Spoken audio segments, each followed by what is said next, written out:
মাত্র ৪ লাখ টাকা খরচ করে ফিলিপাইন জাতের আখ আবাদ করে ১৬ লাখ টাকা আয়ের স্বপ্ন দেখছেন কুষ্টিয়ার পোড়াদহের কৃষক সোহেল রানা। ৪ বিঘা জমিতে ফিলিপাইনের উন্নত জাতের আখের চারা রোপণ করে ব্যাপক সাফল্য পেয়েছেন। সোহেলের আবাদ দেখে অনেকেই ঝুঁকছেন এ জাতের আখ আবাদে। বছরখানেক আগে কুষ্টিয়ার মিরপুর উপজেলার পোড়াদহের হার্ডওয়্যার ব্যবসায়ী সোহেল রানা ইউটিউব চ্যানেল দেখে ফিলিপাইন জাতের আখ রোপণ করেন। নিজের ৪ বিঘা জমিতে ৩৫ থেকে ৩৬ হাজার আখের চারা রোপণ করে ভালো ফলন পেয়েছেন।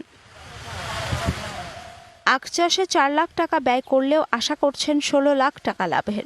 প্রতিদিন ১,০০০-১,৫০০ এরকম সেল হয়। চিন্তা করতেছি আরো একটু বাড়াবো, এটার লাভ তো একটু বেশি মনে হচ্ছে।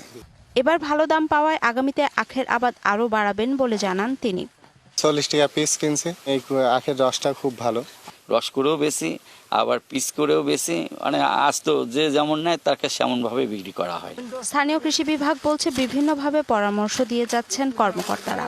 তিনি যতটুকু খরচ করেছেন তার চেয়ে অনেক বেশি এখানে লাভ করতে পারবেন বলে আমরা আশা করছি আর কি। এটা কারিগরি সহযোগিতা, এটা একজন কৃষকের জন্য অত্যন্ত গুরুত্বপূর্ণ। কি পোকামাকড় আক্রমণ করেছে, তার চিকিৎসাটা কি হতে পারে, সমাধানটা কি, সেটি তারা নিবিড়ভাবে কৃষক ভাইদেরকে দেন। সোহেলের আখ চাষে অনুপ্রাণিত হয়ে এখন অনেকেই ভাবছেন এই জাতের আখ চাষ করবেন। DBC news desk. নগদে ৫০০ টাকা বা তার বেশি পেমেন্টে পেতে পারেন ঢাকায় জমিসহ ২০ কোটি টাকার পুরস্কার।